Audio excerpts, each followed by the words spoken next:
Chers amis internautes, bonjour et merci de nous retrouver sur ce nouveau numéro de Gros Plan. Aujourd'hui, nous recevons pour vous Souleymane Naimi. Il est président du mouvement Talon doit revenir en 2021. Et sur cette émission, je suis avec Anno Doumanhou du site d'information Le Portail. Anno, bonjour. Bonjour, cher ami Koshimo. Bonjour, monsieur Souleymane Naimi. Bonjour, cher ami. Soyez les bienvenus sur notre plateau. Merci de m'avoir invité sur votre plateau. C'est nous. Vous êtes l'un des premiers soutiens du candidat Patrice Talon pour le compte de la présidentielle de 2016. Vous étiez l'un des initiateurs du mouvement JET 2016, Jeunesse Talon 2016. Qu'est devenu finalement ce mouvement?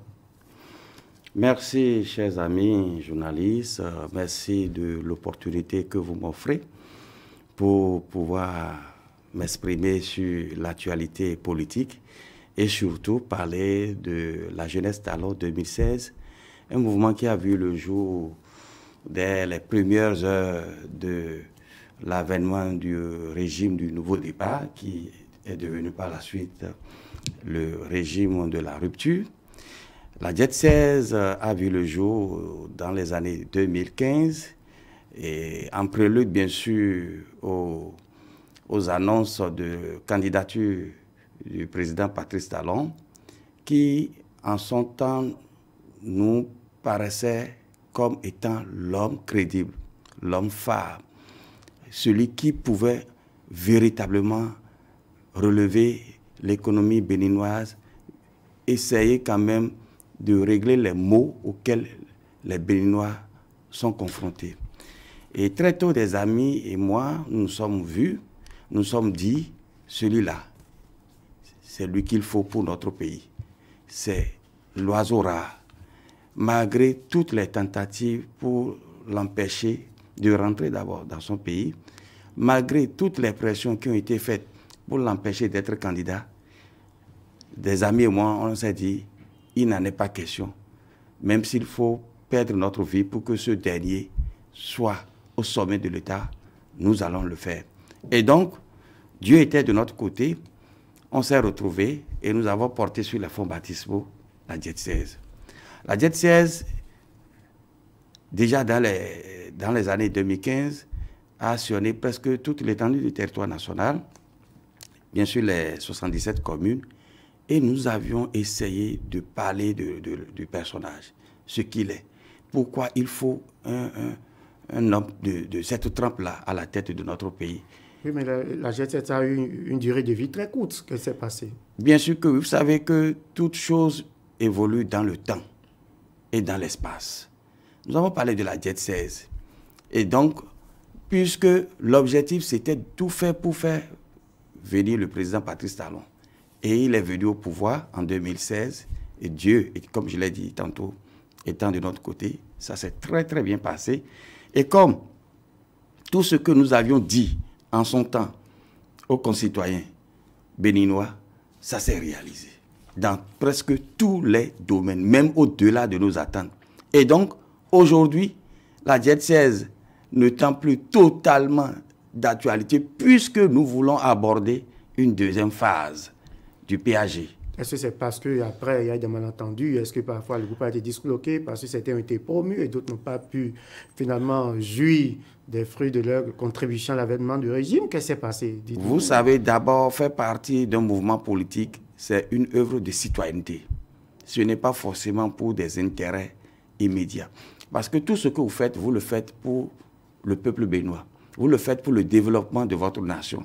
Et donc, il n'y a pas aussi de regroupement sans qu'il n'y ait des grincements dedans. C'est normal parce que là où il y a des hommes, cela va sans dire qu'il y aura quand même des contents. Il y aura des mécontents. Pour la JET, c'est ce que c'est passé. Non, pour la JET 16 est toujours là. Elle est toujours là. Mais nous sommes dans une phase de transformation pour que véritablement nous puissions être en phase avec les réalités d'aujourd'hui. Vous avez été artisan de première heure. Oui. Est-ce que finalement la JET 16 s'est retrouvée au cœur donc de la gestion du pouvoir d'État? Bien sûr que oui, la JET 16 s'est retrouvée du moment où nous sommes aujourd'hui à des postes qui permettent d'une manière ou d'une autre au régime d'atteindre ses objectifs. d'une manière ou d'une autre, il y a des cadres qui font partie de cette organisation politique qui travaillent au niveau de certaines instances de l'appareillage politique et qui permettent au gouvernement en place d'atteindre les objectifs fixés dans le programme d'action du gouvernement. Quelle a été l'attitude de ce mouvement par rapport à la réforme du système partisan? Bien sûr que oui, nous y avons contribué, nous avons applaudi. Parce que le problème qui se pose actuellement, c'est quoi? Nous avions trop de micro-partis politiques. Nous avions, pour un peuple, une population de 10 millions d'habitants, nous avions près de 200 et quelques partis politiques. Nous avions près de 1000 mouvements.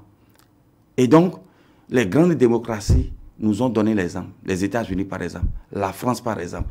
Et cela va sans dire que nous devrions, de façon progressive, véritablement aller vers le système partisan. Même si, aujourd'hui, le nombre de partis politiques a pu être réduit, ce qui est une très bonne chose. C'est vrai, les habitudes peinent à disparaître de pouvoir aller... Vous savez qu'aux États-Unis, en France, il y a plusieurs partis politiques, il n'y a pas deux partis. Non, ce n'est pas ce que j'ai dit. Il y a plusieurs partis politiques, mais qui se retrouvent dans des blocs. Il y a des partis qui sont indépendants. C'est vrai qu'après, il y a de grands partis, un peu comme au Bénin, c'était le cas. Bien sûr que oui. Au Bénin, il y avait plusieurs partis, mais tous les partis n'étaient pas présents à l'Assemblée nationale. Il y avait des partis qui étaient vraiment portés et qui se retrouvaient. En réalité, ce qui se passe, c'est quoi? Il faut que nous arrivions à assainir le paysage politique de notre pays. Pour qu'on sache quels sont les vrais partis, les partis nationaux. Parce qu'il y a des partis familiaux. N'ayons pas foi aux jeunes de le dire. Est-ce qu'aujourd'hui, nous avons des partis nationaux? Bien sûr que oui. Lesquels Je ne vais pas citer de nom, mais je puis vous dire qu'aujourd'hui, il y a des partis crédibles. Il y a des partis véritablement nationaux. Et la preuve, quand vous allez à l'Assemblée nationale, quand vous prenez... Il n'y a que deux partis qui sont représentés. Oui, bien sûr que oui. S'il y avait une compétition, on devrait savoir... Non, là, vous voulez... Vous savez qu'il n'y a pas eu de compétition, donc on ne peut pas savoir s'ils sont... Là, vous voulez aborder un autre sujet, là. Non, mais comment ils sont nationaux s'il n'y a pas eu de compétition? Qui vous dit qu'il n'y a pas eu de compétition? Qui vous dit qu'il n'y a pas eu de compétition? Non, ils ne se sont pas retrouvés entre eux. Je suis désolé de vous le dire que ça a été la vraie compétition. Et je vais aller très loin pour vous dire que c'est pour la première fois depuis 1990 que nous sommes allés à la conférence nationale qu'il y a eu autant de morts pour une élection municipale et communale. Pourquoi? Parce que c'est des partis qui soutiennent les actions du chef de l'État, mais c'est des partis qui se sont affrontés farouchement sur le terrain. C'est des partis qui se sont poignardés dans le dos très fort sur le terrain. Donc, quand vous parlez de match amical, je suis désolé pour vous dire qu'il n'y a pas eu de match amical. Chaque parti œuvrait pour arracher le plus grand nombre de députés, a œuvré par la suite encore pour arracher le plus grand nombre de conseils municipaux, communaux, etc. Et donc, ne parlez plus de match amical. Ça a été une compétition véritablement rude et le parti qui a pu tirer son épingle du jeu, je voulais parler de l'Union progressiste, véritablement s'est imposé parce que certainement ils ont su mettre en place une stratégie qui leur a permis de rafler le plus grand nombre de députés et par la suite le plus grand nombre de conseils municipaux. Monsieur Souleymane, Jeunesse Talent 2016, est-ce que la jeunesse aujourd'hui, plus de 4 ans après, quelques mois de la fin, qu'est-ce que la jeunesse a gagné chez Patrice Talon? Je vous en prie, la jeunesse a largement gagné. Comment? D'abord, la plupart des postes aujourd'hui, dans l'appareillage d'État, c'est des jeunes qui l'occupent. Le ministre des Finances, le ministre de la Jeunesse, etc., etc., le ministre du Commerce, etc. Il y a beaucoup des cadres, des directeurs, Sogema, CNSR, etc. Mais parlons de l'emploi, là, c'est une minorité. Parlons de l'emploi de ces jeunes qui sont là. L'emploi, ça a été dit tout récemment, près de 80 000. Mais dans la réalité, près de 800 000. Pardon, près de 800 000, autant pour moi. Ça, ce sont des chiffres. Non, ce sont des chiffres.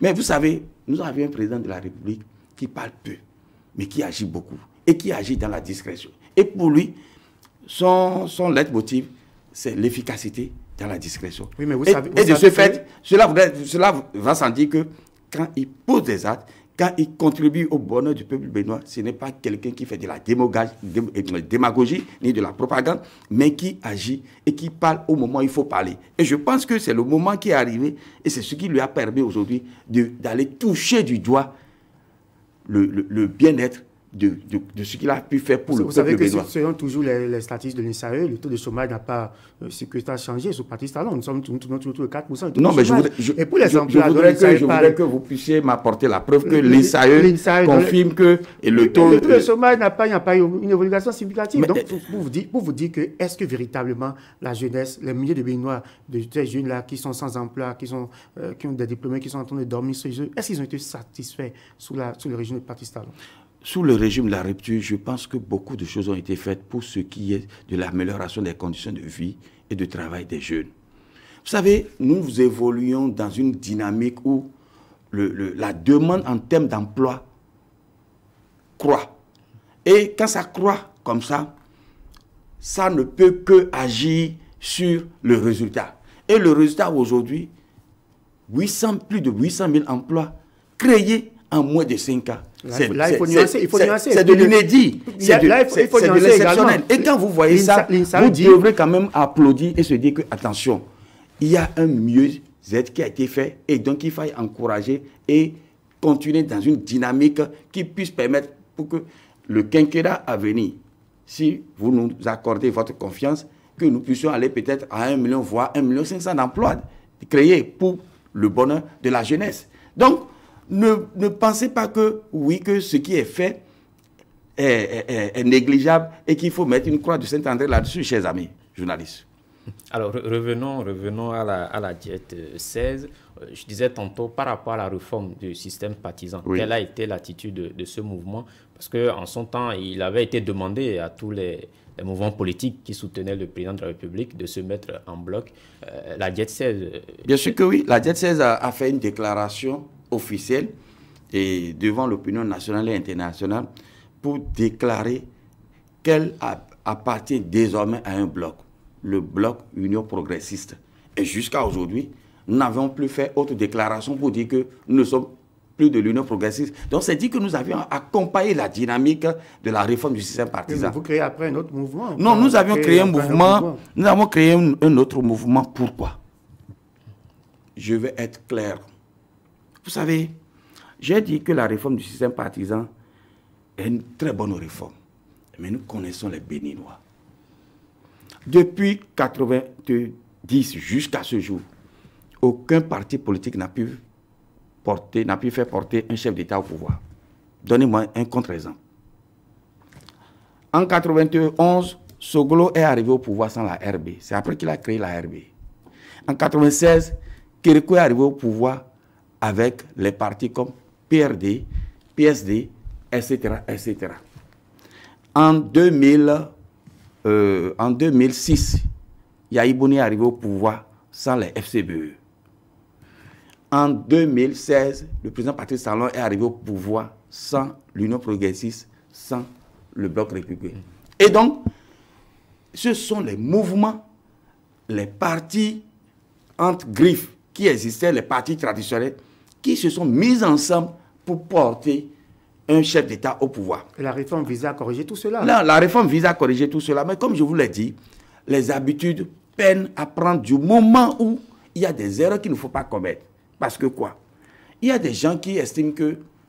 Et nous venons de sortir des élections législatives, des élections municipales, où il y a eu beaucoup de déchirures.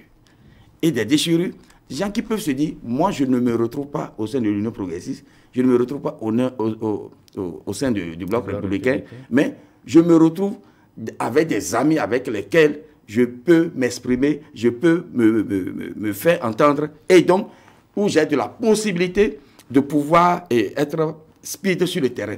Alors, vous aurez à constater que il y a quelques semaines, quelques mois, ce sont une floraison de mouvements qui ont commencé par voir le jour, qui ont commencé par susciter. Des jeunes se mettent à genoux. Non, vous savez, demandez au président. Non, vous savez qu'il n'y a pas d'organisation sans enfin, non, vous savez, des brebis galeuses. Mais si ces jeunes ils avaient de l'emploi, ils avaient de quoi se satisfaire. Ils vont se mettre à genoux pour demander qu'est-ce qui vous dit que ces jeunes n'ont pas d'emploi?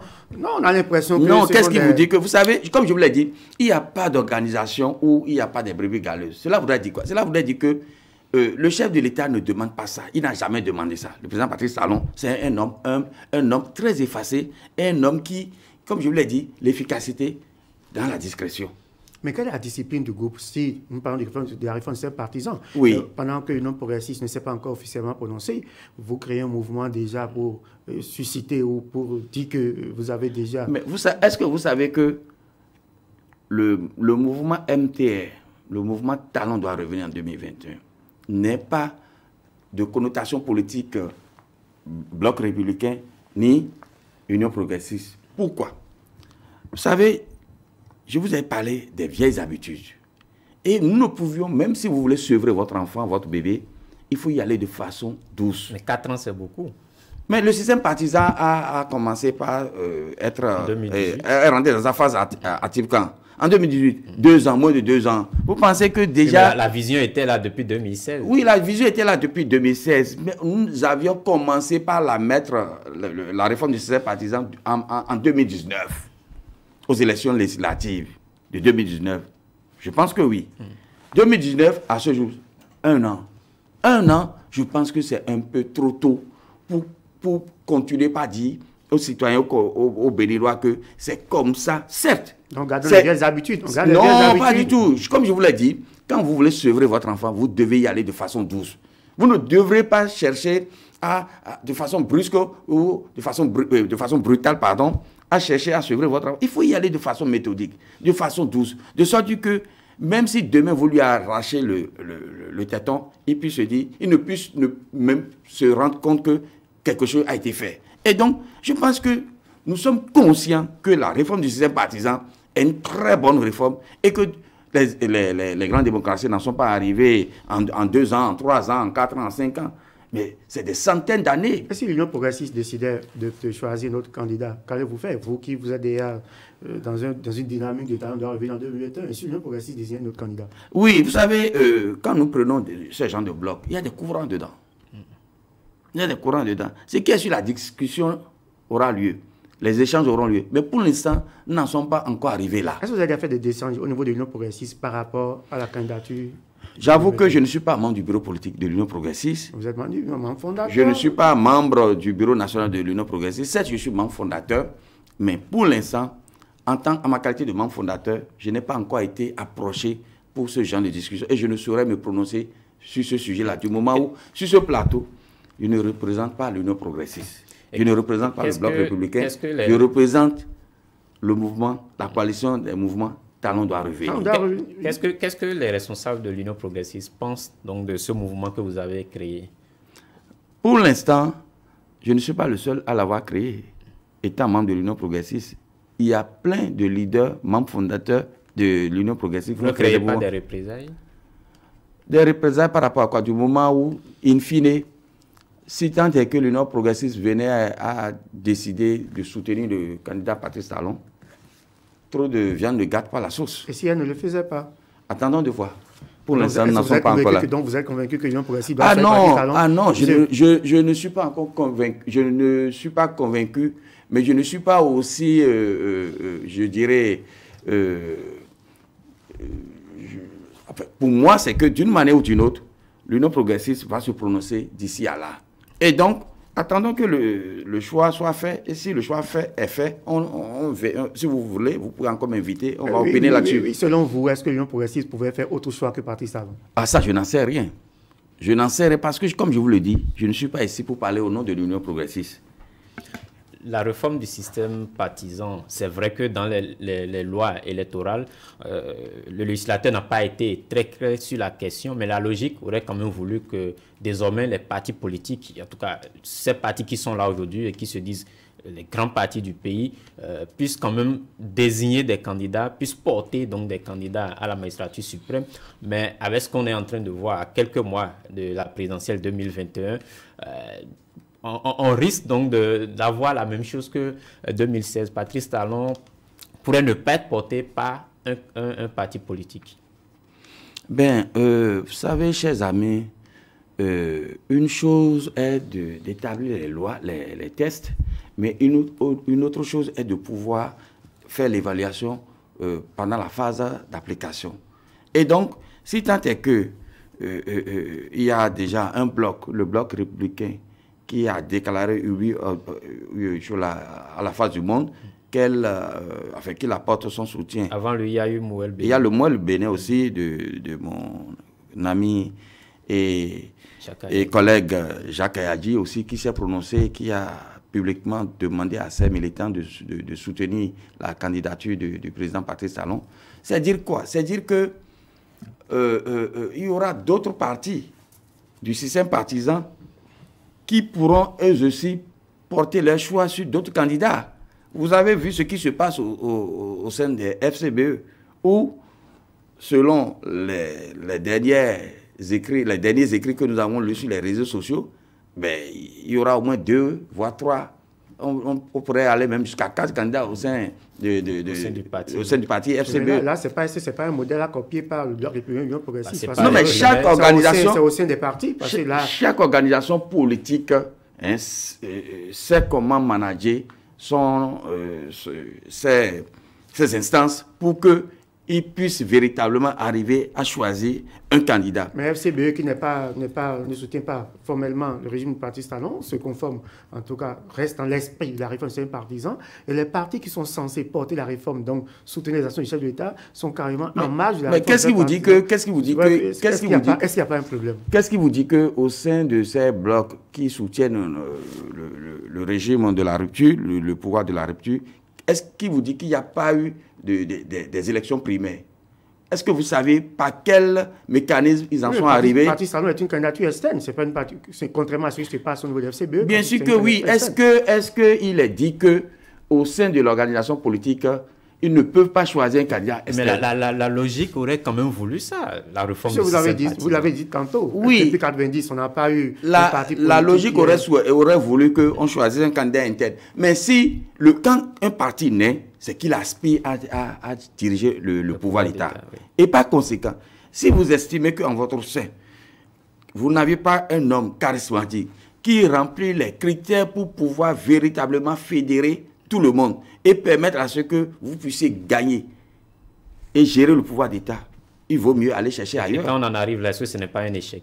Ce n'est pas du tout un échec, pas du tout. Est-ce qu'il y a un article qui dit que forcément qu'il faut choisir en interne? Mais quand vous prenez un parti politique comme le Bloc républicain qui se dit grand, l'Union progressiste également qui se dit grand, et Mouel Béné aussi, né de la réforme du système partisan, qui n'arrive pas à retrouver un homme en leur sein pour gérer le pouvoir d'État, ça pose un problème. Mais ça peut arriver, je l'ai dit tantôt dans mon intervention, pour dire que il se pourrait qu'il n'arrive pas à trouver l'homme capable de fédérer toutes les énergies, de fédérer toutes les têtes fortes pour bien gérer le pouvoir d'État.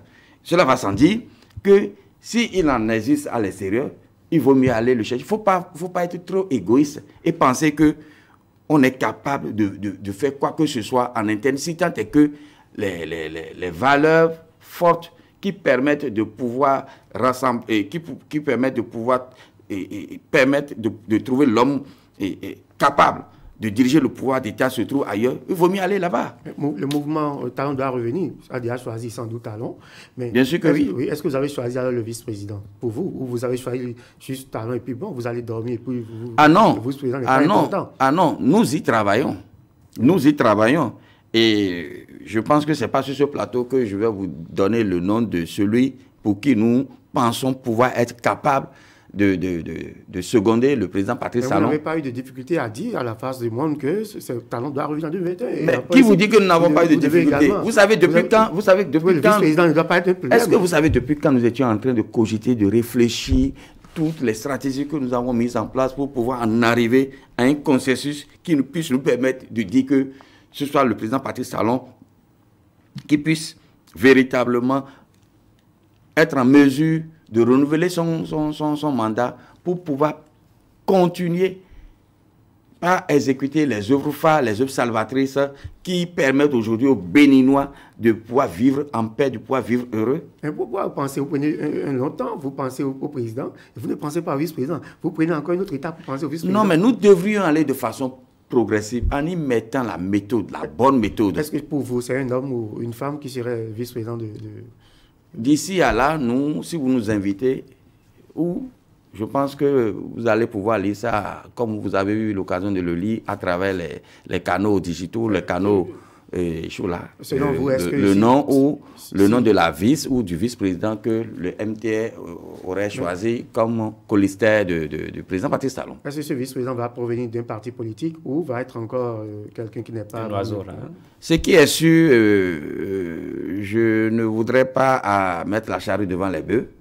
Laissez-nous le temps, puisque la réflexion, elle est encore sur la table et les têtes fortes de la coalition du MTA sont en train d'y réfléchir. Et donc, je ne vais pas livrer des secrets sur votre plateau ici. Donc, d'ici à là, vous serez au courant, vous serez formé. Vous suscitez la candidature de Patrice Talon. Vous en faites même presque une obligation, alors qu'en 2016, il avait promis faire un mandat unique. Est-ce que vous ne le poussez pas à violer sa parole donnée? Je pense que cette question est la bienvenue. Elle est la bienvenue du moment où nous devions comprendre quelque chose. C'est vrai, le chef de l'État, candidat d'alors, avait parlé d'un mandat unique. Et comme j'ai eu à le dire dans mes propos précédents, vous savez, quand vous venez sur le terrain et que vous constatiez que, en réalité, ce à quoi vous vous y attendez n'était pas totalement ce à quoi vous aviez pensé. La gouvernance, ça se prépare. La gouvernance, ça se prépare, mais entre l'action, entre la réflexion et l'action, il y a un fossé. Et il faut y faire des ajustements. Et donc, tous les projets phares contenus dans le PAG, entrepris par le chef de l'État, au niveau de la santé, au niveau des infrastructures, au niveau de l'éducation, au niveau du social, au niveau de l'agriculture, etc., etc. Vous pensez qu'il va falloir les laisser à mi-parcours? Du moment où quoi?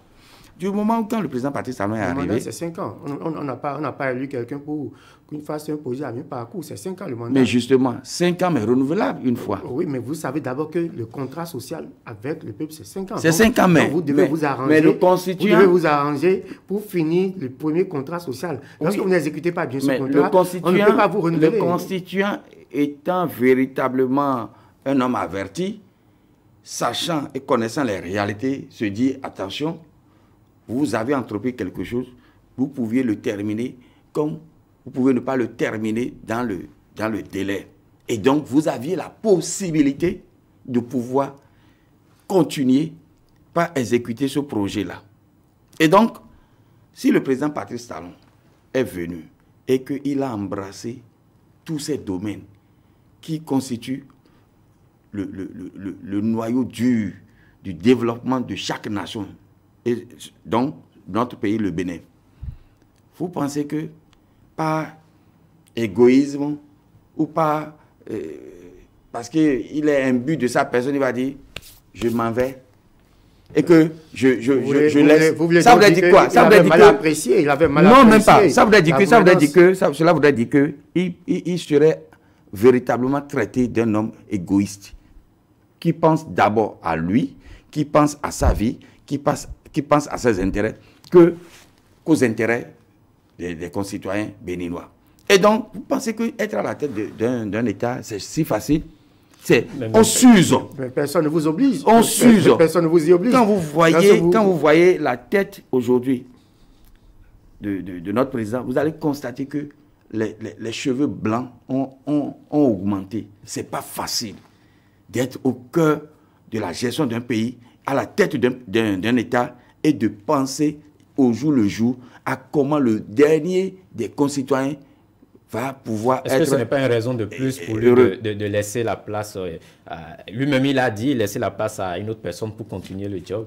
Mais Je vous ai dit tantôt surtout avec tous ces cheveux blancs là. Je vous ai dit tantôt que si le président Patrice Talon était un homme égoïste, ce qu'il va manger, Dieu lui a déjà donné ça. Ce n'est pas au pouvoir qu'il a eu sa fortune. C'est un homme d'affaires, c'est un homme qui a su véritablement bâtir sa fortune grâce à son intelligence, grâce à ses actions, grâce à son dynamisme. Et il a voulu mettre ça au service du peuple béninois. Et quand il est venu, non, permettez que je finisse d'abord. Et quand il est venu, non, nul n'est heureux tout seul, cher ami journaliste. Et quand il est venu, vous avez vu tout ce qui s'est passé dans tous les domaines, je vous le dis. Le Bénin, qui était pratiquement 5e, 6e, voire 10e sur le plan de la culture du coton, est aujourd'hui premier. La Côte d'Ivoire, qui a connu l'asphaltage depuis plus de 20 ans, c'est aujourd'hui, il y a 2 ans ou 3 ans que le Bénin a commencé par connaître l'asphaltage. Et c'est pour la première phase d'abord. La deuxième phase qui va commencer très bientôt. Au niveau de la santé, vous avez vu tout ce qui se fait. Le plateau technique qui est en train de se renouveler au niveau des grands hôpitaux. Et des grands hôpitaux qui sont en cours de construction, d'autres déjà terminés. C'est de l'inédit. Est-ce que ce n'est pas du jamais vu. Est-ce que ce n'est pas de l'égoïsme de penser que l'argent qui a permis de faire tout ça là, ce n'est pas qu'on est allé chercher cet argent-là de l'extérieur. L'argent était dans notre pays.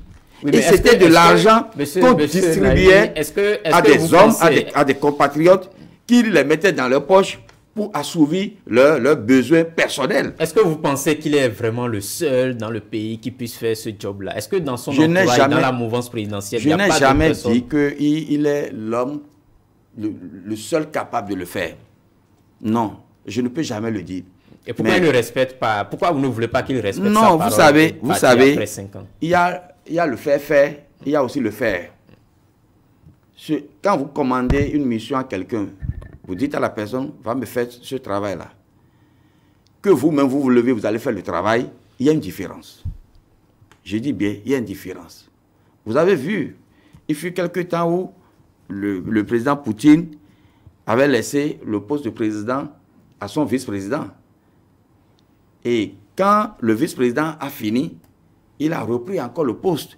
Parce que, et quand il a repris, vous allez constater qu'il y a une différence. Ça, c'est clair. Quand vous-même, vous êtes au charbon, vous êtes au feu et que vous faites le travail, vous vous sentez plus responsable, plus engagé, plus déterminé à atteindre les objectifs. Or, quand vous voyez, par exemple, le président Patrice Talon, c'est un homme qui a du goût. C'est un homme qui aime du beau. Tout ce qui se fait dans le pays, on sent que c'est du propre. C'est du Nicolo à la limite.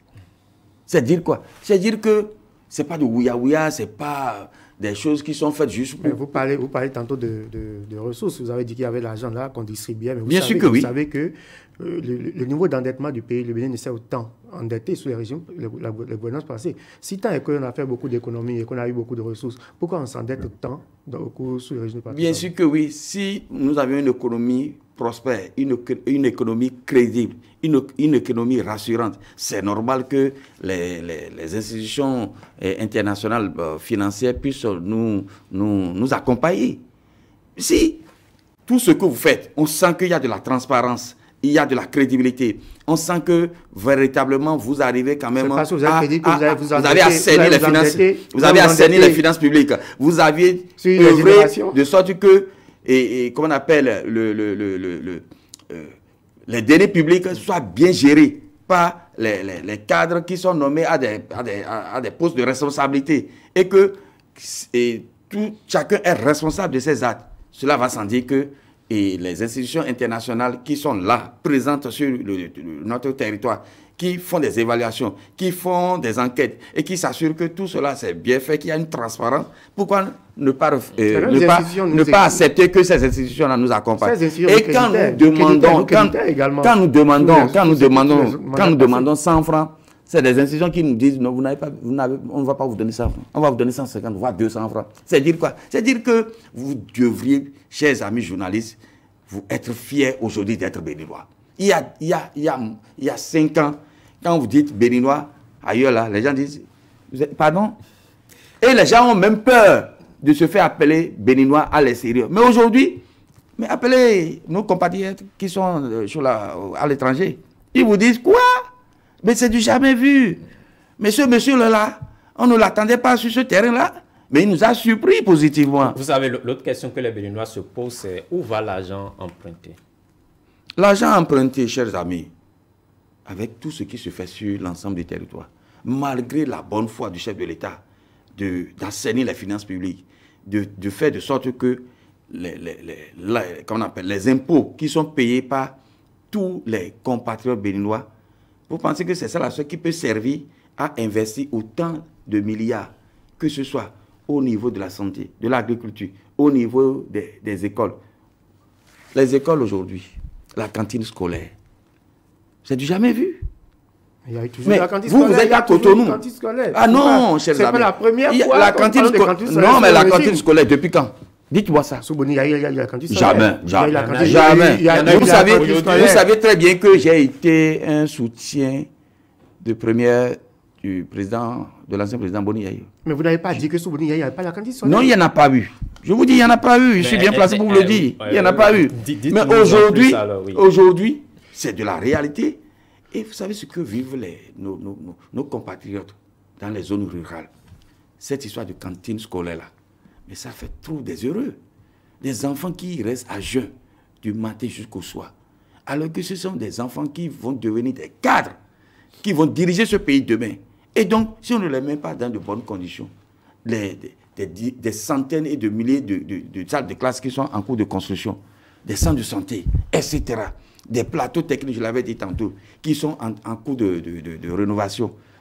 Mais c'est peut-être vous qui ne voyez pas que des choses ont beaucoup changé et que aujourd'hui le Béninois est heureux de se sentir bien chez lui, sécurisé.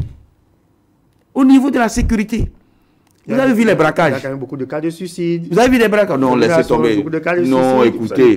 Non. La croissance qui n'est pas vous pensez que si quelqu'un a un problème avec sa femme, ou si quelqu'un a un problème avec, je ne sais pas, sa cousine, ou problème d'héritage, tout ça là, et que, ou bien si quelqu'un a un problème chez lui, et qui va commettre un suicide, il va se suicider. Donc, on dit que non, ne mélangeons pas les choses, chers amis. Parlons des choses concrètes, parlons de ce qui, des choses utiles qui pourront véritablement contribuer au développement de notre nation. Augmente, quand même, c'est pas une mais faites-nous, démontrez-nous qu'aujourd'hui, le nombre de cas de suicide dépasse celui des années antérieures.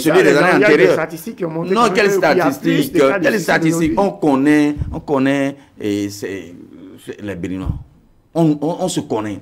On sait que, autant de, comme l'a dit Père à son âme, je dirais, 20 000 emplois. Vous avez vu 20 000 emplois où? Mais il a défendu ça. Bec et ongle. Mais 800 000 emplois, vous avez vu 800 000 emplois où?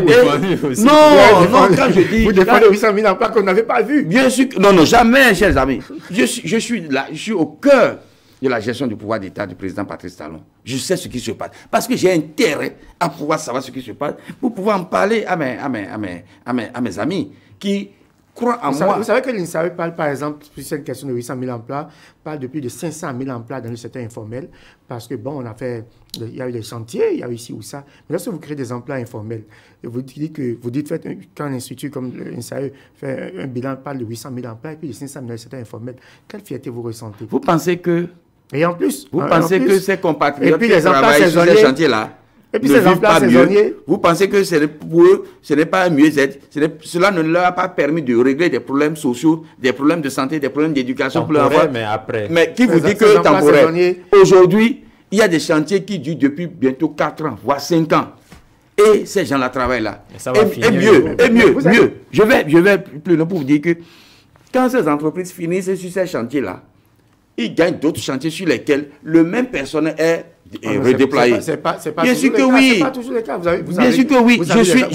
Je suis au ministère des Infrastructures et des Transports. Je sais comment ça se passe. Je vis ça.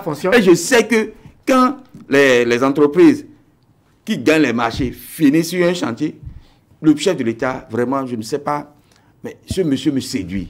Il me séduit parce que la plupart des chantiers qui sont lancés finissent à bonne date et il y a la qualité. Aswata n'a pas encore fini. Le délai de livraison de la première phase est dépassé. Non. Dites-nous, tout est parfait sous Patrice Talon? est-ce que tout est parfait sous le régime Talon? Bon, vous savez, la perfection n'est pas de ce monde. Alors, dites-nous, qu'est-ce que vous pouvez reprocher s'il y a des choses à corriger? La perfection n'est pas de ce monde. Mais quand on fait l'évaluation, chers amis, on constate et on se rend compte que ce qui se fait aujourd'hui, c'est de l'inédit.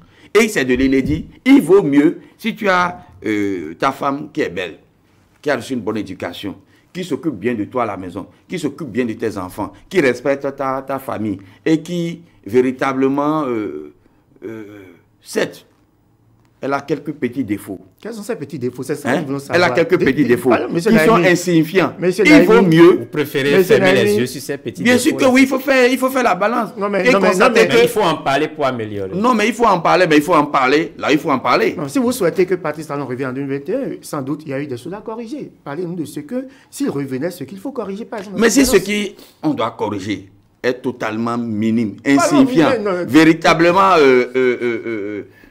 j'ai dit insignifiant, sans...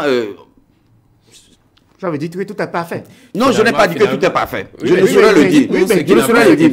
Mais je vous dis que nous sommes des êtres humains. Nous sommes des êtres humains. Et le président lui-même, il a reconnu que si tant est que nous sommes là et que nous avons fait des choses, nous avons fait de très très bonnes choses, nous avons fait de bonnes choses, mais ce qui est sûr, il y a eu quelques erreurs. Et avec le temps, on va faire l'évaluation. Non, mais je vous dis que le cadre n'est pas approprié peut-être pour en parler. Et mieux, je vais plus le bout dire que si tant est que ces choses-là n'ont pas d'incidence majeure sur ce qui a été fait, pourquoi en parler? Est-ce que Patrice Talon est un dieu? Mais je vous l'ai dit, il n'est pas un dieu.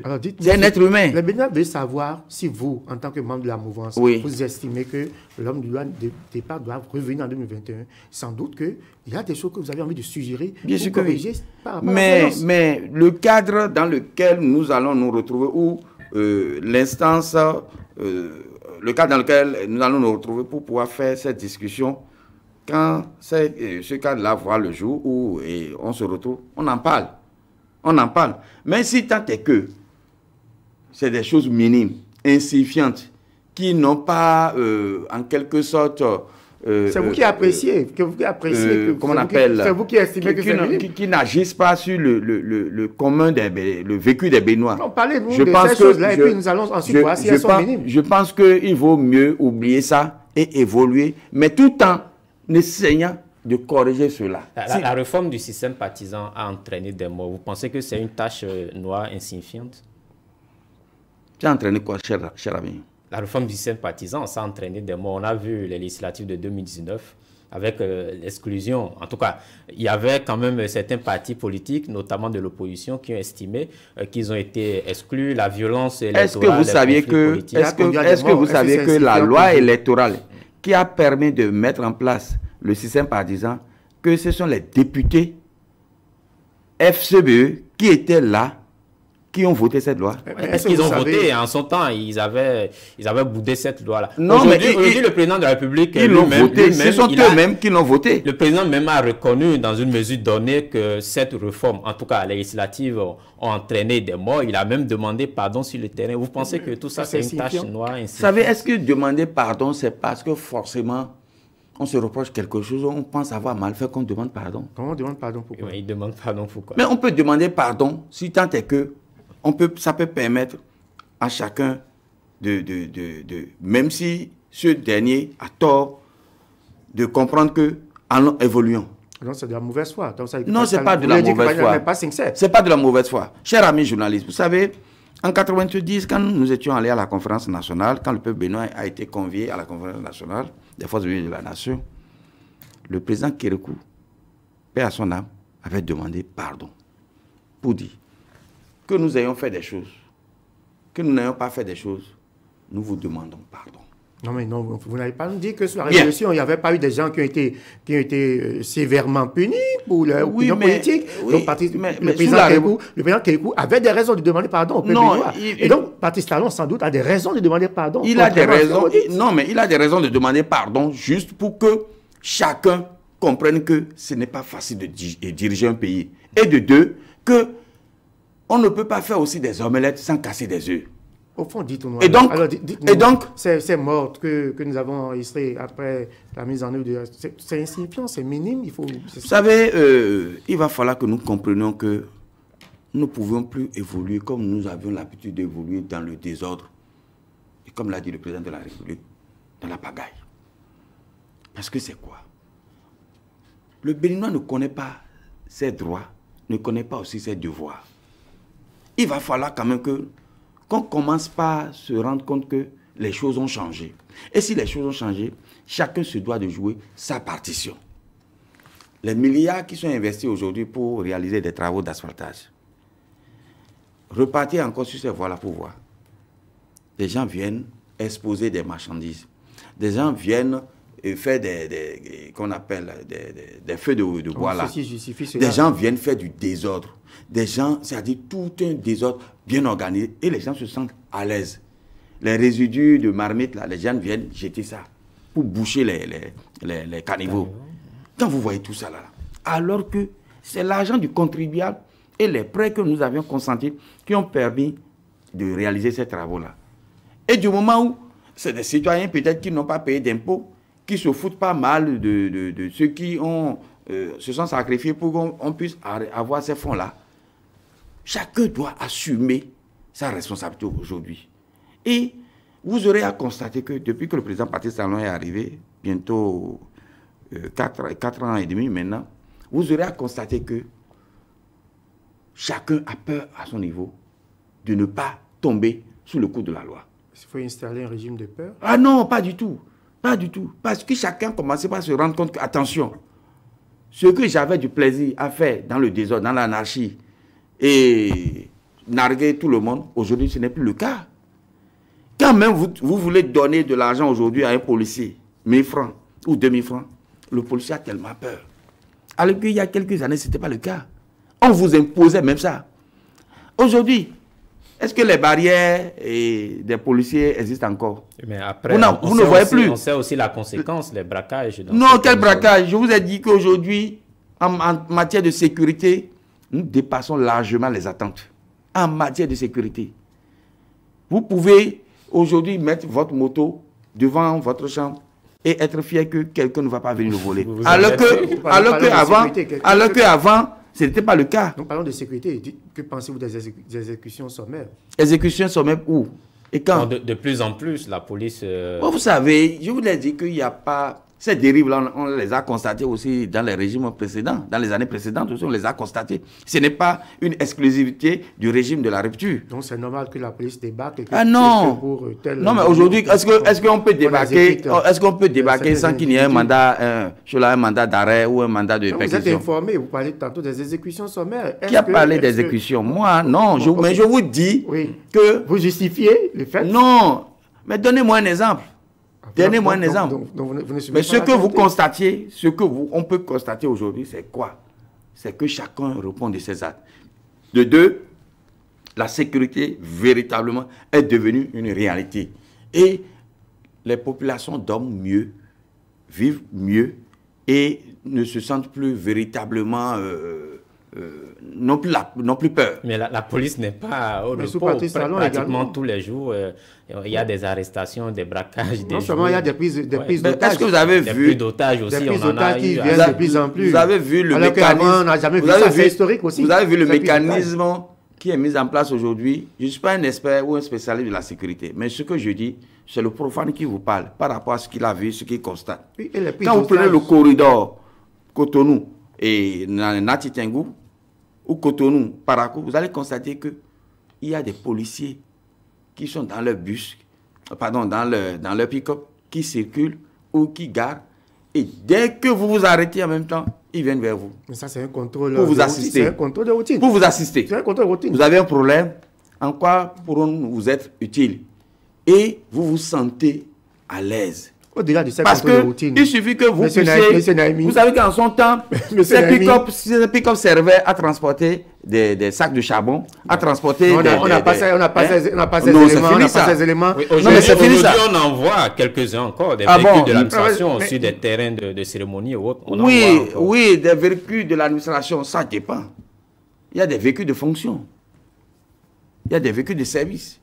Si le monsieur, il est un directeur général et qu'il a droit à un véhicule de fonction, vous voulez qu'il ne sorte pas avec son véhicule de fonction? Parce qu'à tout moment, pour aller gérer des problèmes personnels. à tout moment, étant là, on peut l'appeler pour une mission urgente. Donc il faut qu'il ait son véhicule de commandement. Mais parlant de sécurité, je vais vous poser la question. C'est pas, vous faites semblant de ne pas suivre la question. Mais je vous écoute. Parlons de sécurité. Oui. Je dis, depuis un moment, il y a beaucoup de prises d'otages, malgré ces véhicules qui écoutez, qui font prise d'otages, c'est aussi historique. Le Bénin ne connaissait pas ça. Oui, prise d'otages. La sécurité est parfaite. Non, je n'ai pas dit que la sécurité est parfaite. Mais puisque l'insécurité et l'insécurité zéro aussi n'existe pas. Ce que je voudrais dire, c'est quoi? Vous voyez ce qui se passe au niveau des pays du Sahel. L'Algérie, le Mali, et le Burkina à côté. Où là, c'est carrément des tueries. Du terrorisme. Le terrorisme, pour ne pas le dire de façon directe comme ça. Et donc, nous sommes frontaliers à ces pays-là. C'est pas nouveau, c'est pas aujourd'hui. C'est pas aujourd'hui, mais ça a pris d'ampleur. Ça a pris d'ampleur. Ça a pris d'ampleur. Est-ce que vous saviez qu'aujourd'hui, dans la plupart des hôtels burkinabés, que les gens ont peur d'aller se loger dedans? Donc cela justifie le fait que chez nous, nous ne pouvons plus... Non, mais si de temps en temps, puisque nous avons des frontières poreuses, chers amis. Et donc la sécurité nationale n'est pas garantie. Non, mais est-ce que vous pensez que derrière chaque Béninois, on doit mettre un policier ou on doit mettre un militaire? Non, chers amis. Je dis, il faut véritablement applaudir le mécanisme de sécurisation du territoire qui est mis en place aujourd'hui. Vous avez vu qu'il y a eu des évasions à la police, à la prison civile de Misérité. Le militaire qui s'est évadé, en moins de 48 heures, on est arrivé à lui mettre la main dessus. C'est un exploit. Il faut reconnaître quand même que le mécanisme d'identification, de sécurisation du territoire national a véritablement beaucoup évolué. Et c'est à l'actif du régime de la rupture et par ricochet des cadres de la police nationale et de la police républicaine, qui font un travail formidable. Moi, je ne suis pas, je vous ai dit, je ne suis pas un expert de la police ni de la sécurité, mais je ne fais que dire ce que je vois. Et il faut applaudir et demander qu'on aille encore plus loin que ça. Monsieur Souleymane Naimi, le président de la République, à quelques mois de la présidentielle, il n'a pas encore annoncé sa décision. Sera-t-il ou non candidat? On ne le sait pas encore, mais il a quand même décidé d'aller sur le terrain, de rencontrer ses compatriotes. Tournée de reddition de comptes ou campagne présidentielle déguisée? Je pense que s'il ne le faisait pas, nous allons l'y obliger de le faire. Parce que quoi? Vous savez, en son temps, dans les régimes précédents, nous étions habitués à des tournées propagandistes des chefs d'État, du chef de l'État qui est là, qui profitait de tout, même des poses de première pierre. Même si on veut construire une toilette, on va faire la pose de première pierre. Et quelques années après, on voit que la pierre même disparaît parce que c'est la brousse qui prend le relais. Mais aujourd'hui, le président Patrice Talon a délégué une partie de ses pouvoirs à ses collaborateurs qui, pendant 4 ans et demi, ont fait un travail formidable. Et donc, vu qu'il y a des corps de contrôle qui existent, qui lui rendaient compte, cela va sans dire que lui-même, il puisse continuer par faire confiance à ses collaborateurs. Tout est beaucoup plus centralisé maintenant, au palais que... À la veille de la fin de son mandat, de son premier quinquennat, cela va sans dire qu'il puisse véritablement aller sur le terrain. Par rapport au compte rendu qu'on lui a fait, par rapport à tout ce qu'il a entendu, par rapport aux images qu'on lui a montrées, qu'il puisse véritablement aller dire oui. Le mécanisme de gestion de la chose publique aujourd'hui, voilà ce que moi, j'ai voulu expérimenter. Parce que les tournées présidentielles, c'est de l'argent. C'est de l'argent du contribuable. Et si chaque année, chaque mois, le chef de l'État doit aller sur le terrain, alors qu'on pouvait prendre cet argent-là pour faire autre chose, construire des écoles, construire des centres de santé. Obligé de faire chaque fois une tournée. Vous voyez en France, aux États-Unis, quand il va sur le terrain, c'est pour mieux encore expliquer aux compatriotes béninois des malentendus. À la fin du mandat, à 5 mois d'une élection présidentielle. Bien sûr que oui. C'est mieux que ce qui se faisait dans les années antérieures où le président de la République, chaque semaine ou chaque mois, descend sur le terrain. Sur le terrain, il a dit à plusieurs fois qu'il regrette de n'avoir pas été très tôt sur le terrain. Et il constate également qu'il y a beaucoup de choses qui ne sont pas faites dans certaines localités. Non. Peut-être que nous ne sommes pas dans le même pays, cher ami. Oui, mais cette déclaration, on suit ça depuis moi, j'ai suivi, vous savez, j'ai intérêt et j'ai suivi. À Tchaourou, par exemple, il a reconnu qu'il y a des choses qui n'ont pas été faites et que c'est peut-être parce que le temps n'est pas encore arrivé. Il a même promis qu'il va signer un contrat et celui qui va le succéder va devoir mettre l'accent sur le développement de Tchaourou. Mais bien sûr que oui, vous savez, on ne peut pas tout faire en un quinquennat. Je l'avais dit dans mes propos précédents. Mais vous savez aussi que le chef de l'État, c'est le père de la nation. Et quelqu'un qui est à l'écoute de son peuple. Et parmi les enfants, il y a toujours un enfant qui va dire que ce que j'ai eu là, vraiment, je n'ai rien eu. Alors qu'il a eu le gros lot. Je dis bien, alors qu'il a eu le gros lot. Mais il se plaint toujours pour dire que ce qu'il a eu là, il est un éternel insatisfait. Et par conséquent, en tant que père de la nation, il faut chercher à le calmer. Et même si c'est juste un plus, tu lui donnes pour le calmer. Parce que, au-delà de tout, c'est lui qui répond aux besoins de tous les, compatriotes. Cela va sans dire que s'il va à Tchaourou et que les populations se plaignent et que lui-même il fait l'évaluation, il dit, bon, ok, si on peut leur donner encore un peu plus, pourquoi ne pas le faire? Du moment où Tchaourou n'a jamais été épargné, ni exclu des réformes dans tous les domaines. Mais ce n'est pas parce que l'ancien président Yaïboni fait de Tchaourou que le président Patrice Talon a exclu Tchaourou du plan de développement de la nation. Bien au contraire. Allez aujourd'hui sur la, comment on appelle, à Banikwara. La question fondamentale. Allez dans les grandes villes du Bénin, surtout le Bénin profond, chez moi là-bas. Mais c'est de l'inédit. C'est du jamais vu, ce qui est fait là-bas. Visiblement partout, c'est du jamais vu partout. Bien sûr que oui. Non, mais je vous dis, en termes de réalisation des infrastructures routières, parce que je suis là, je vois ce qui est fait. En termes de construction des centres de santé de zone, en termes de réalisation au niveau de l'agriculture. Du jamais vu partout. Mais la question, c'est de l'inédit. La question, à 5 mois d'une élection présidentielle, oui. Est-ce que la question que les Béninois se posent, est-ce que véritablement, il faut être élu, rester dans un palais doré à Cotonou et attendre?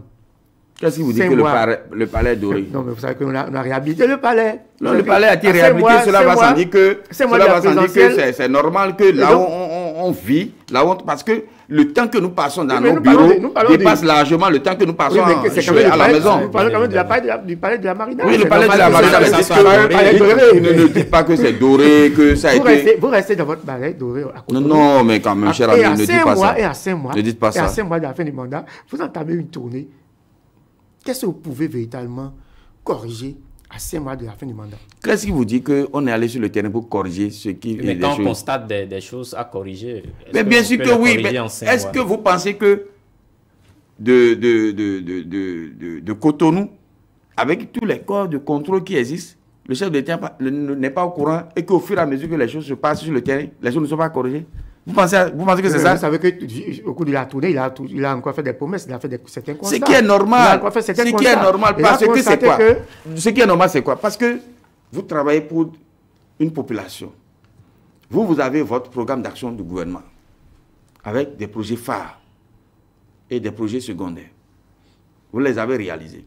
Mais au même moment, le peuple vous dit, ou une partie du peuple vous dit, moi, si vous nous faites ça là, ça va nous faire encore beaucoup plus plaisir. Je vais vous donner un exemple concret. Monsieur Naimi, c'est normal qu'il puisse dire, ok, si vous voulez ça, nous allons l'intégrer et vous le réaliser. Je vous donne alors... Dire que c'est parce que ça devait être fait, ça n'a pas été fait et qu'il a promis refaire. Je dis non. Monsieur Naimi, je vous donne un exemple concret. Nous sommes à 5 mois de la présidentielle. Oui. Nous avons un blocage de fait la question du parrainage. Le chef de l'État va demander pardon, par exemple, à Tcharou, au cours de son truc, par rapport aux violences électorales survenues du fait de l'exclusion par rapport aux Il n'y a pas eu exclusion. Je vous dis qu'il n'y a pas eu exclusion. Nous allons au même moment. Je vous dis qu'il n'y a pas eu exclusion pour les élections. Dans la même circonstance. Nous sommes toujours dans la même situation parce que les mêmes causes pourraient produire les mêmes effets. Comment? Pour demander pardon à Tcharou, mais il n'y a pas Il a demandé pardon comment? Il a demandé pardon comment? La présidentielle soit non, il ne faut pas sortir le pardon de son contexte, de la manière dont ça a été. Dites-nous comment les élections, la présidentielle peut être une élection ouverte pour éviter ce que nous avons connu en 2019. Je vous Quand dis, nous savons que tous les élus qui sont à même en 2019, sont de la mouvance. En 2019, ce sont les partis politiques de l'opposition qui ont voulu, qui se sont auto-exclus. Et en 2021, et je vais plus loin pour dire que c'est toujours le mécanisme de désordre, de pagaille que nous avions l'habitude d'organiser dans les années antérieures, qu'on a voulu encore rééditer, mais attention. 2021, qu'est-ce qui s'est passé? Ça ne passe pas à tous les coups. Les élus sont tous de la mouvance. Et quand eux-mêmes, ils se sont auto-exclus, ils ont constaté qu'ils ont été les plus perdants. Mais pour les municipales, est-ce qu'ils se sont encore auto-exclus? Non. Parlons de la présidentielle. Ils se sont mis dans la dynamique pour dire attention. Au finish, c'est encore nous qui allons perdre. Parce que nous avons pensé que en s'auto-excluant, nous allons bloquer le processus des élections législatives. Ah, mais non. Deuxièmement, maintenant, pour les présidentielles, le chef de l'État a été clair. Il a dit que ça va être des élections inclusives. Mais comment Bien sûr on sait que tous les élus sont de la mouvance. Quel élu? Les 16 qu'il faut avoir, les 16 parrains qu'il faut avoir pour aller à cette élection sont de la mouvance. Est-ce qu'il est dit que les députés, pardon, les maires et les députés qui vont parrainer le candidat aux élections présidentielles viendront forcément de la mouvance? Allez voir ce qui se passe en France. Ou bien vous n'avez pas vu? Vous n'avez pas vu que vous ne constatez pas qu'il y a un élu, comment on appelle, républicain, qui parraine le Front National de Le Pen. Ça, c'était une autre circonstance. Non, ce n'est pas une autre circonstance. Non, c'était dans une autre circonstance. Parlons du Bénin. Et dites-nous comment un opposant qui veut être candidat va être à la merci des élus de la mouvance. Il faut aller quémander des élus. Vous avez suivi récemment l'honorable Odin Ladati au ministère des Affaires étrangères qui disait que pour lui, la condition pour parrainer un candidat d'opposition, c'est voir dans son projet de société, est-ce qu'il a mis par exemple que lui va réintégrer la grève. Ça veut dire donc que ces élus de la mouvance, chacun donc aura ses conditions pour parrainer quelqu'un. Ça à partir de ce moment-là. Non, n'écoutez pas ce que l'honorable Odin Ladati a dit. Il n'y a pas que Odin Ladati, beaucoup de mouvements ont parlé. N'écoutez pas ce que l'honorable... L'opposant est à la merci des élus de la mouvance. Non. Pour une élection inclusive. Non, vous pensez que, et comment on appelle, la femme qui vous dit, ou bien l'aveugle qui vous dit qu'il va vous jeter la pierre. Posez-vous la question de savoir si la pierre ne se trouve pas déjà sous son pied ou dans sa main. C'est parce qu'il est convaincu qu'il a déjà la pierre quelque part et qu'il est en mesure de vous jeter la pierre, qu'il vous met en garde pour dire « je vais vous jeter la pierre ». Et donc, c'est pour vous dire quoi? Si aujourd'hui, au niveau des FCBE, il y a, pour les primaires, il y a au moins 4 à 5 candidats déjà qui se dessinent. Ils sont en train de prendre les dispositions par rapport à quoi? Pour aller aux élections présidentielles. C'est parce qu'ils sont convaincus qu'ils auront des élus qui vont parrainer ce candidat. Je vais plus loin. Aujourd'hui, le parti les démocrates, qui est en train de demander qu'on leur accorde le récépissé de leur existence, c'est tellement qu'ils vont présenter un candidat. Le candidat qu'ils vont présenter, s'ils ne sont pas convaincus qu'ils auront le parrain. Nous les avons reçus. Ils n'ont pas de... Vous pensez que... Ils réclament le verrou du parrainage. Vous pensez que c'est pour les beaux yeux? Non, les démocrates demandent à ce qu'on sorte le verrou du parrainage. Bien sûr que oui. Parce que justement, c'est normal. C'est normal qu'ils puissent le demander. Mais je dis que c'est toujours les députés de FCBE, les députés qui étaient là avant que le président Patrice Talon arrive, qui ont voté ça. Mais quel est le sens du pardon quand vous savez que nous courons les mêmes risques pour 2021? Vous demandez le pardon par rapport au fait de non, 2019. Le pardon a été demandé. Par rapport au fait de 2019. Le pardon a été dit dans quel contexte? Que comprendre du pardon du chef de l'État? Le chef de l'État a dit qu'il y a eu des violences au cours des élections législatives. La République a pardonné. Le peuple a pardonné. Les institutions ont pardonné. Nous vous demandons à vous aussi de pardonner. C'est tout. C'est tout. Pas plus. Il a dit, la République a pardonné. Les institutions ont pardonné. Le peuple a pardonné. Nous vous demandons à vous aussi de pardonner. Oui, ça veut dire que c'est une demande de pardon. Non. C'est C'est un système pour dire, ou un mécanisme pour dire que oublions tout ce qui s'est passé. Comment on peut avançons. oublier? La question n'est pas là. La question c'est, on peut oublier alors qu'on sait que d'ici quelques mois, nous sommes près d'une échéance où personne n'est reçu de rien, puisque tous les élus qui doivent parrainer des candidats d'opposition sont de la mouvance. Et donc, on est dans une situation du genre, quelle est l'utilité? Est-ce que vous savez que, qui vous dit que, nous sommes toujours dans la même situation. Qui vous dit que tous les élus qui sont là sont de la mouvance? Mais les 16, il faut 16. Il faut 16 élus. Oui. Et puis, FCB n'a pas 16 élus. Non. Donc, ça veut dire que... Qui vous dit que... C'est pourquoi je vous pose la question de savoir qui vous dit que les élus qui sont là sont de la mouvance. Bon, dites-nous les 16 élus qui sont de l'opposition, alors, parce que peut-être que nous l'avons... Vous pouvez être élu... Vous pouvez être élu sur... On parle des maires, des députés. Oui, vous pouvez être élu sur une liste de la mouvance, hein, et voter pour... Il faut parrainer une liste de l'opposition. Justement, comment on peut comprendre ça? Du moment... Bien sûr que oui. Est-ce qu'on n'a pas vu des députés de la mouvance voter pour les députés pour des projets de loi de l'opposition dans ce pays? Comment on peut comprendre ça? Vous êtes de la mouvance présidentielle. Oui. La mouvance présidentielle a un candidat. Vous parrainez un candidat de l'opposition et vous revenez soutenir donc le candidat de la mouvance. Est-ce qu'un problème ne se pose pas? Oui, c'est un problème d'éthique qui se pose. Un problème d'éthique ou bien on veut juste éviter une élection présidentielle? Je vous ai donné l'exemple de la France où on voit un élu et républicain qui parraine un candidat de Front National. Le problème d'éthique se pose pourquoi? Le problème d'éthique se pose parce que peut-être le choix qui a été opéré au sein de ce bloc ne reçoit pas l'assentiment de tout le monde. Si le choix convenait à tout le monde. Attendons de voir ce qui va se passer. La discipline de groupe, même si le choix ne convient pas à tout le monde est obligé de suivre la ligne du parti. Pas forcément. Pas forcément. Parce que chacun sait le pourquoi il est allé parrainer ce candidat. Il a certainement des raisons valables, profondes, qui l'ont poussé à se dire, celui-là, je vais le parrainer. Si vous étiez un élu, est-ce que vous avez Parce que peut-être que dans sa circonscription ou dans sa commune, ses mandants lui ont dit, mais pour nous là, voilà celui pour qui nous pensons que tu peux apporter ton soutien. Nous avons le professeur Joël Aïvo qui parcourt plusieurs localités déjà. Que pensez-vous de cette candidature? Est-ce que cette candidature, par exemple, mérite le parrain? Que pensez-vous de cette candidature qui se décide? Mais le professeur Joël Aïvo a décidé de sillonner, de parcourir toutes les communes du Bénin, d'aller au contact de la population. Vous savez, nous sommes dans une démocratie multipartiste. Et donc, c'est normal que des concitoyens béninois puissent se dire apporter une autre façon de diriger, une autre façon de gérer le bien public. Et donc, c'est une très bonne chose.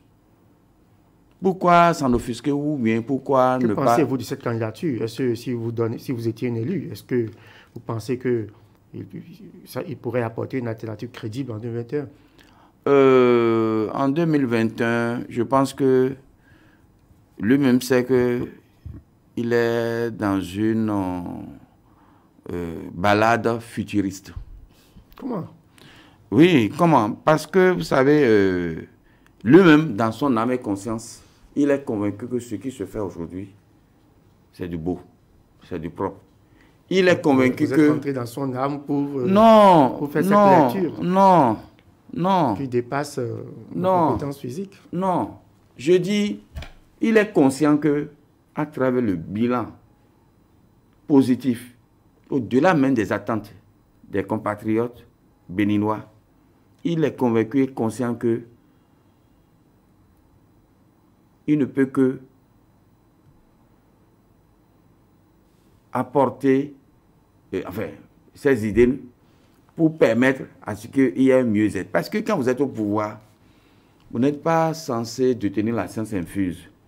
Et même dans ce que l'opposition dit, vous pouvez puiser de bonnes choses pour pouvoir parfaire la gestion de votre pouvoir. Oui, mais son message fort, c'est la restauration de la démocratie. Mais vous pensez que la démocratie est menacée aujourd'hui? C'est pas nous qui le pensons, c'est plusieurs rapports. Vous avez vu récemment le rapport de la Commission béninoise des droits de l'homme. Ben comment? Oui, le rapport de la Commission béninoise des droits de l'homme. Retiré des pays, par le droit des pays d'origine sûre. Vous avez vu également. Si des gens ont détourné, ou ont pillé les deniers publics et qu'ils vivent, comme on appelle, dans des palais luxueux à l'étranger, et qui se font passer pour des exilés, je pense que il y a quelque chose qui ne va pas. Il y a quelque chose qui ne va pas. C'est quand même curieux que nous ayons tous ces exilés-là, politiques à l'extérieur, que tous ceux qui... Mais que ce soit est-ce que c'est le président de la République? Vous savez que nous avions le pouvoir exécutif, législatif, judiciaire. Si le pouvoir judiciaire prend ses responsabilités et que ceux-là fuient, ils disparaissent. Parce qu'il y a d'autres qui sont dans le pays, qui tirent à boulet rouge sur le régime en place, mais qui ne sont pas inquiétés. Le président, l'honorable Azanaï, il n'y a pas ce jour-là où lui ne cesse pas de tirer de façon frontale sur le régime en place. On sait qu'il a été président de première heure. Mais est-ce qu'il a inquiété? Même pas. Il y a d'autres, comment on appelle, d'autres députés, comment on appelle, Léon Basile Arossi. C'est des gens qui tirent à boulet rouge sur le régime en place. Mon ami Eric Houndetier, il ne cesse pas de tirer à boulet rouge sur le régime en place. Est-ce qu'ils sont inquiétés? Non. Si vous touchez au deniers public et que le pouvoir judiciaire veut voir un peu plus clair, que vous prenez la tangente, et après vous commencez par chanter sur tous les toits, que vous êtes un exilé, ça devient de la cacophonie. Patrice Talon a souvent dit que Azanaï est un ami et qu'il souhaite quand même le voir revenir. Mais voilà quelqu'un encore qui m'étonne. Malgré toutes les attaques que ces derniers lui font, le président Patrice Talon maintient et privilégie toujours l'amitié. Parce que l'amitié est plus forte que tout. La politique, elle est circonstancielle. Mais l'amitié, elle est éternelle. Quand vous êtes des amis, de vrais amis, et que vous cultivez cette amitié, ça peut vous amener très loin. Et donc, quand le président Patrice Talon dit que il serait très content que ce dernier, les relations qu'il est liées avant, puissent être renouées, formidable. Très formidable. Alors, monsieur... Et c'est une bonne leçon pour nous les jeunes, pour nous qui pensions quand même qu'il y a autre chose que la politique. Nous devons tout faire pour cultiver ces valeurs positives que le président... Pour la réconciliation, ne pas le chef de l'État. Vous ne pensez pas qu'il faut un retour de ces exilés-là pour que quand même, entre les fils et filles du bénéfice... Mais dites-vous qui les a chassés de leur pays? Ce n'est pas le président Patrice Talon. Je vous ai dit que c'est des gens... Patrice Talon parle aujourd'hui de la réconciliation. Oui, la réconciliation par rapport à quoi? Par rapport... Si vous avez vos mains trempées dans l'argent du pays et que la justice veut voir clair, que vous prenez la tangente. Qu'est-ce que le président Patrice Talon peut faire là? Mais pourquoi pas de réconciliation alors? Oui, réconciliation. Mais le président Yahi Boni, qui est un compatriote, qui est quand même un ancien président de la République, il n'y a pas que ce qui oppose le président Patrice Talon au président Yahi Boni, à l'ancien président Yahi Boni, la justice n'a rien eu à voir. Et si la justice n'a rien eu à voir, et que ce qui nous oppose, c'est sur un autre plan, on peut chercher à régler ça entre nous avec des intermédiaires pour que nous puissions nous réconcilier pour le bonheur du peuple béninois. Parce que quand la fracture est profonde, ça n'arrange personne. Et je remercie le président Patrice Talon pour son humilité légendaire, a toujours prôné la paix, a toujours prôné la fraternité, a toujours prôné l'amitié. C'est des valeurs positives très fortes qu'un homme de sa trempe qui continue pas les cultiver, je dis super.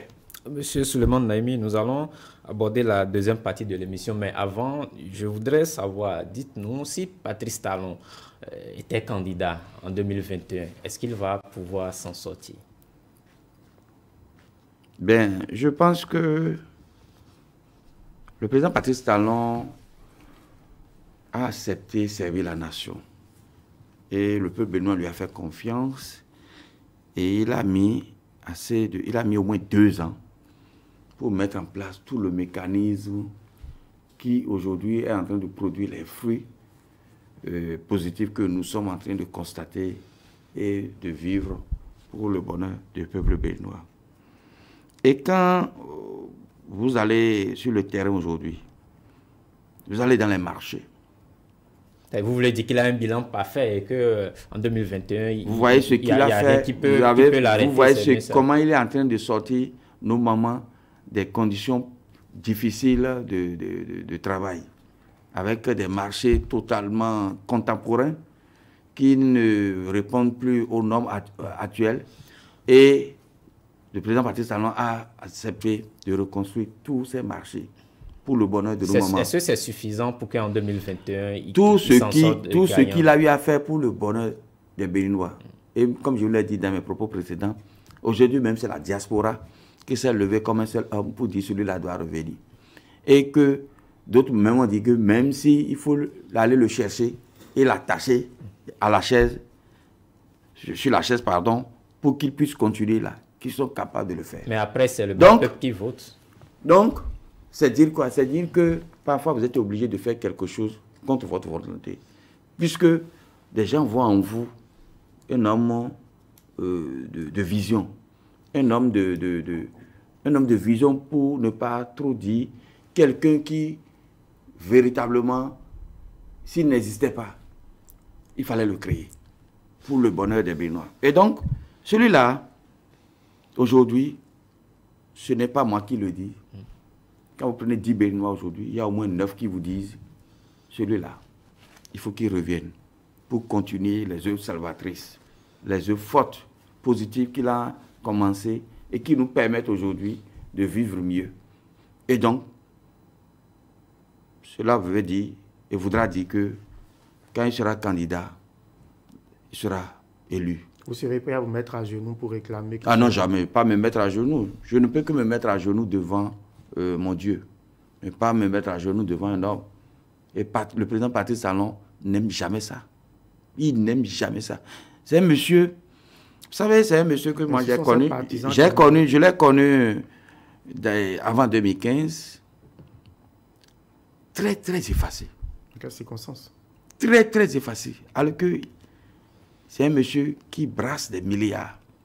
Mais quand vous le voyez, vous ne saurez jamais qu'il est de la trempe de ceux qui brassent des milliards. Vous l'avez rencontré dans le monde des affaires. Je l'ai rencontré. Non, mais vous connaissez comment le Béninois est imbu, égoïste, vantariste.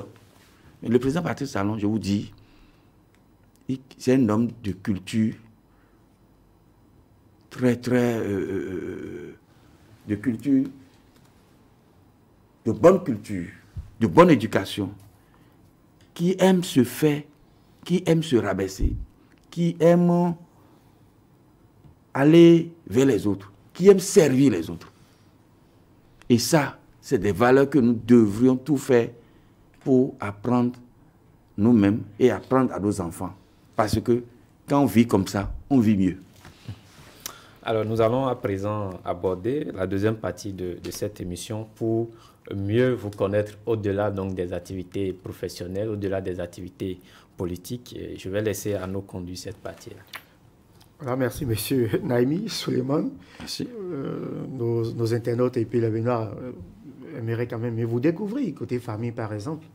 Que peut-on savoir sur M. Suleiman? M. Suleiman Naimi est marié, père de 5 enfants, dont 3 filles et 2 garçons. De grands enfants déjà? Oui, ma fille est née à déjà 21 ans, 21, 22 ans, oui. Et elle travaille déjà. Ouais. C'est pour vous dire que c'est pas pour rien que nous disons que en termes de développement et en termes d'avancement, il y a eu beaucoup de choses positives qui se sont passées dans ce pays. Et ma deuxième fille, elle a eu le bac cette année, elle est à Pigé.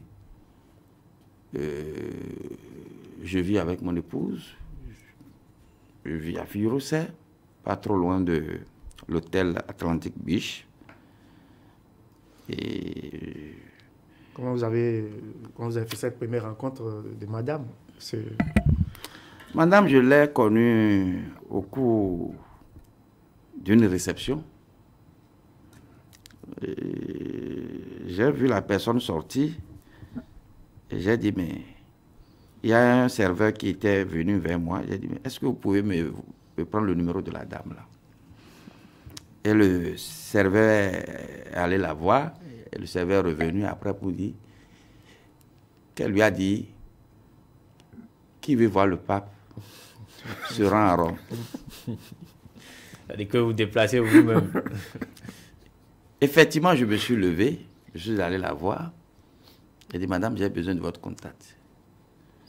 Et c'est là qu'elle m'a donné le contact. C'était en quelle année déjà? Et c'était dans les années 97. C'était dans les années 97. Et donc, quand j'ai eu le contact, j'avoue qu'elle m'a fait baver pendant au moins un an et demi. Donc vous êtes un résistant. Ouais. Elle m'a fait baver. Et c'est après que les choses ont commencé par se normaliser. J'ai fait la connaissance des parents. J'avoue qu'il n'y a pas de foyer parfait. Mais il n'y a pas mieux ailleurs aussi. Si vous devez la noter sur une échelle de 10 aujourd'hui, sans doute qu'elle vous suit. J'avoue que même ce matin, elle m'a déjà coincé contre le mur. Il dit, tu vas dire quoi encore? Pourquoi c'est toi? Qui a donné ton nom pour que tu ailles sur le plateau? Parce que vous savez, nos épouses, elles ont beaucoup peur que quelque chose de mal nous arrive.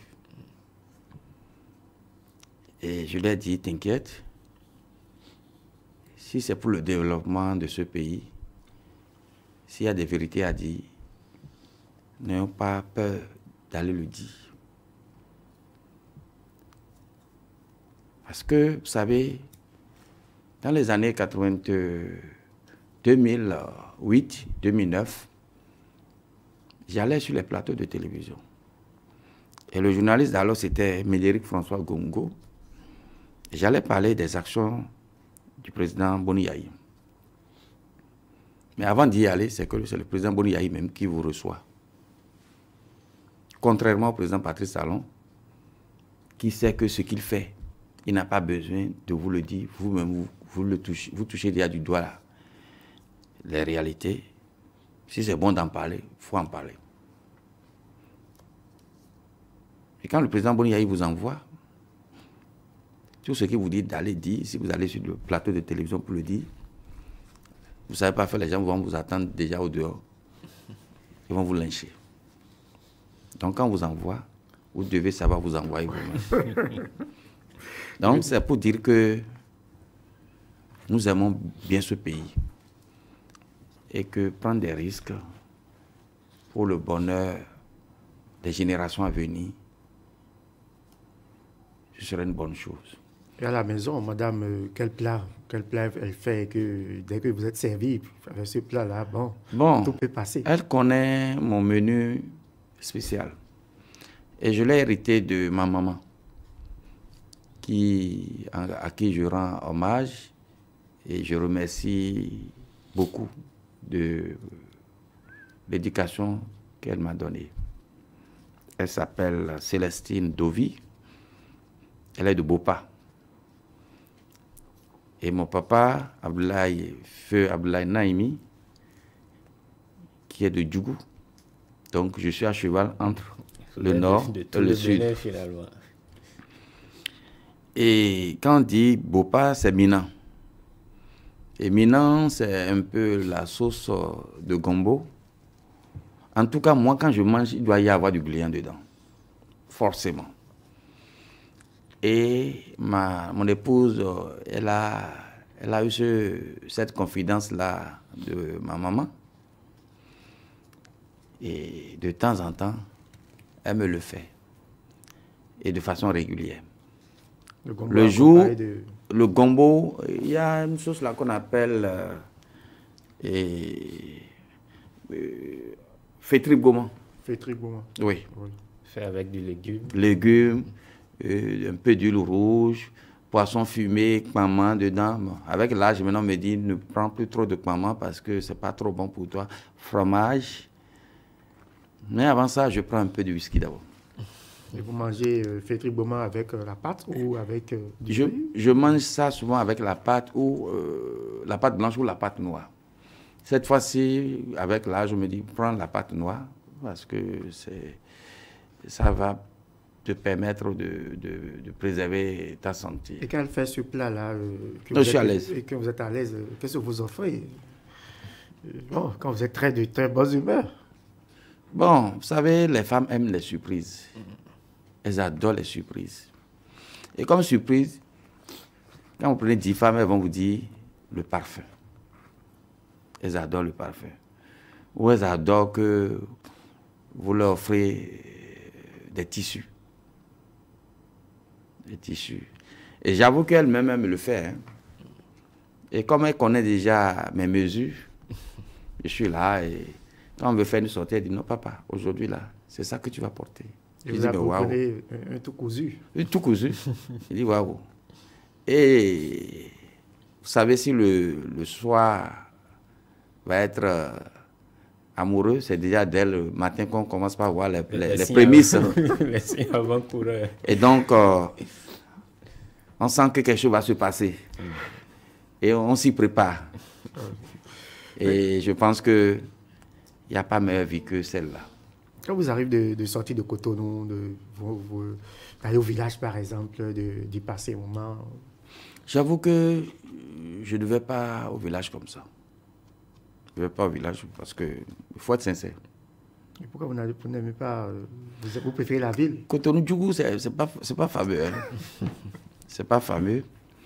Et puis, j'ai été marqué par un événement.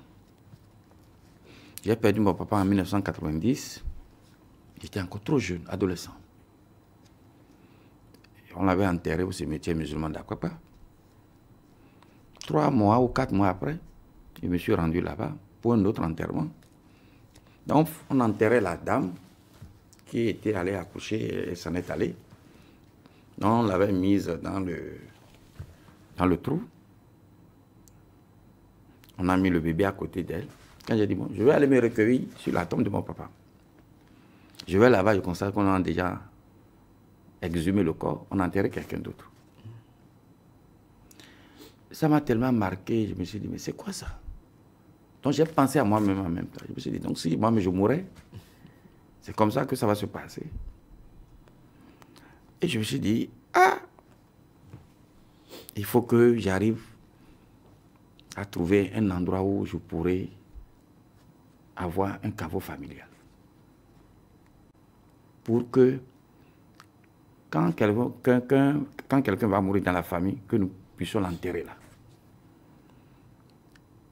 Puisque de la manière dont ça s'est passé pour mon papa, ça se passera forcément pour les autres. Et c'est là où j'ai acheté un domaine, pas trop loin de Cotonou. Et j'ai créé un caveau familial là. J'ai une soeur qui est décédée il y a 4 ans ou 5 ans, c'est là-bas on l'a enterrée. Et ce qui fait que, je ne sais pas si vous avez entendu parler de la femme Poutine. Beaucoup de vos confrères viennent là-bas. Beaucoup de vos confrères viennent là-bas. Renseignez-vous. Et quand nous allons là-bas pour des rencontres festives, d'abord ça nous permet de nous évader. Ça se situe où? Ça se situe où? Ça se situe sur la route de Tori-Bosito, à quelques 200-300 mètres avant la ville. Il y a eu des rencontres des web activistes là-bas? Beaucoup. Demandez, je ne vais pas citer de nom, ils sont nombreux, plein. Ok, au-delà, donc je crois que vous êtes... Donc c'est un lieu d'évasion où quand vous allez là-bas, vraiment, c'est les bruits des oiseaux que vous entendez, les cris des oiseaux, pardon. Il y a un calme olympien. Donc, à défaut de vous rendre à Djougou pour vous évader, vous préférez donc... Mais depuis que j'ai enterré ma petite soeur là-bas, les gens commençaient par me dire, mais c'est à cause de toi qu'on va commencer par parler des Naimi de Tori. Et c'est sûr que ça ne va pas rater. Non, ça ne va pas rater. Et ça m'a fait marrer. On dit, mais du moment que tu as déjà commencé par enterrer des gens là, et que tes parents aussi, c'est là-bas on va les enterrer. Oui, il y a des gens qui vont être là et qui n'iront pas du tout au village. Voilà. Et finalement, on parlera de Naimi de Tori. Que ce que tu as fait là, tu ne sais pas sur la porte que ça aura dans les 10, 20, 30 ans, 50 ans, 100 ans. Mais tu viens de poser un acte fort. Alors, M. Naimi, vous aimez sans doute le sport. J'adore le sport. J'adore le sport et je viens même de finir le sport. Parce que je me suis dit, à cet âge, il y a des maladies que nous contractons de façon, excusez-moi, de griffe bête. Et donc, pour s'en débarrasser, la meilleure manière, c'est de faire le sport. Quelle attitude sportive? Je fais la marche, je fais beaucoup la marche. Et surtout que là où j'habite, je suis à 200-300 mètres de la route des pêches. Ce qui fait que si je finis le travail, je quitte le boulot, je fais la marche, je fais quelques mouvements gymnastiques et je suis dans un club de sport. Et les amis ont estimé qu'ils peuvent me confier la présidence. Et quand je voulais quitter tout à l'heure, ils m'ont dit, président, vu que tu es en train de partir, nous aussi on va se libérer plus tôt que prévu. Ça leur a fait plaisir. C'est comme si le maître qui quittait la salle de classe pour une réunion et les élèves sont contents. C'est juste une petite blague. Merci à vous. Merci pour cette parenthèse qui nous a permis de mieux vous connaître davantage. Merci à vous aussi. Je voudrais infiniment vous remercier de l'invitation. Vous allez dire votre dernier mot. D'accord. Oui, allez-y. Mon dernier mot, c'est que je voudrais d'abord vous remercier, chers amis, de m'avoir invité. Je voudrais demander au peuple béninois de comprendre que rien n'est facile dans la vie. Que les grandes nations, les États-Unis, la France, l'Europe tout entière sont arrivés là aujourd'hui parce qu'il y a eu trop de sacrifices. Et quand vous allez dans ces pays-là, ceux qui s'adonnent à des travaux durs, les travaux sales, ce sont les Africains. Quand vous rentrez dans le métro à 3 h du matin, c'est bondé d'Africains. Ceux qui vont faire d'abord les boulots sales. Et quand ils viennent chez eux en Afrique, ils se font passer pour des hommes importants. Nous devons comprendre que pour laisser à notre génération, aux enfants, générations futures, c'est nous qui devrons nous sacrifier. Nous devons souffrir. Nous devrions pouvoir comprendre que demain, si ces enfants-là seront heureux et que les routes, pour la plupart, seront asphaltées, il y aura beaucoup d'écoles, des écoles de qualité, il y aura des centres de santé avec des plateaux techniques adéquats. C'est nous-mêmes qui devrions véritablement laisser des plumes. Et c'est vrai, c'est difficile, c'est dur, mais c'est par là que nous devons forcément passer ou y arriver. Et donc, patience, patience, patience, parce que demain sera beau pour nous, pour nos enfants. Je vous remercie. Merci. Alors, chers amis internautes, c'est tout pour ce numéro de Gros Plan. Nous avons reçu pour vous Suleiman Naimi. Il est président du mouvement Talon doit revenir en 2021. Nous vous remercions de nous avoir suivis et à la prochaine pour un nouveau numéro. Merci.